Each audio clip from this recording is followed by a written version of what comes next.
बहुत सारे लोगों की क्वेश्चन है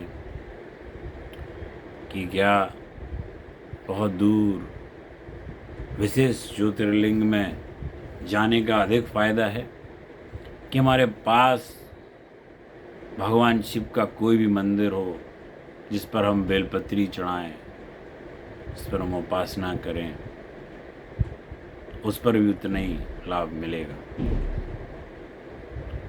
फ्रेंड्स, जो 12 ज्योतिर्लिंग हैं उन पर जाने का एक विशेष महत्व तो है ही, और जो शक्तिपीठ होते हैं उन पर एक विशेष ऊर्जा का पुंज काम करता है। इस दौरान जब हम जाते हैं ऐसी जगहों पर हमें एकाग्रचित होने का फायदा मिलता है। जैसे आप एक नॉर्मल जगह पढ़ाई कर रहे हो और जब आप स्कूल में जाते हैं, कई बच्चों के संपर्क में आते हैं, तो एक पढ़ाई का वाइब्रेशन डेवलप होने लगता है। ठीक इसी तरह जब हम किसी विशेष शक्तिपीठ पे जाते हैं तो हमारे विचार भटकते नहीं। सामान्यतः मन एक मैग्नेट की तरह काम करने लगता है। मन होता है चलायमान और वो विचलित हो रहा होता है।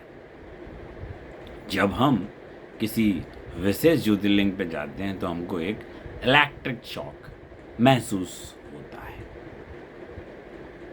और मन थोड़ी स्थिर अवस्था में जाता है, निर्विचार अवस्था में जाता है। वहाँ से फिर हम घर पे करते रहें, उस धारा को अपने अंदर समाहित होके फिर कोशिश करते रहें। आसपास के जो हमारे मंदिर हैं वो भी एक ऊर्जा का बड़ा पुंज लिए हैं।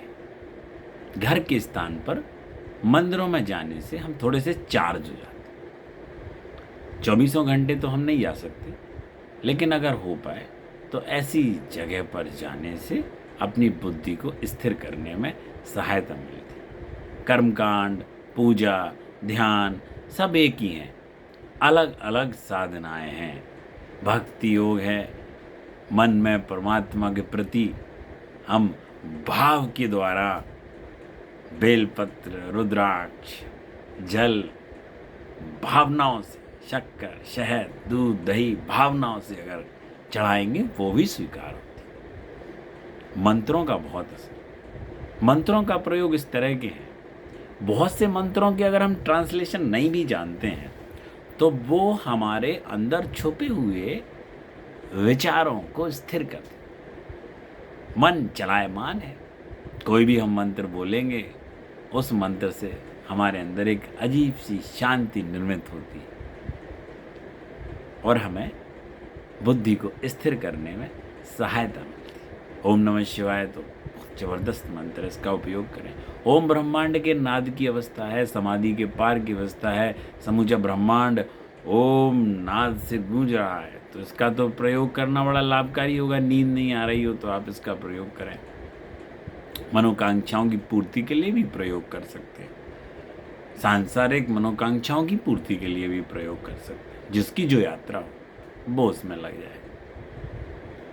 और जरूरी नहीं कि जैसे शिव तांडव है, आदित्य हृदय स्रोत है, दुर्गा कवच है, रुद्री है, आपको उसके ट्रांसलेशन नहीं भी आते हो तो श्रवण मात्र से, सुनने मात्र से आपको उसका लाभ प्राप्त हो। बहुत ज़्यादा मैं लंबी बात नहीं करता कि एक आध दो लाइन की बातें अगर समझ में आ जा रही हैं तो उसका ज़्यादा प्रयोग है। पता चलेगी मैं बहुत लंबी बातें खींचूं और वो मूल बात उसमें समाप्त हो जाए।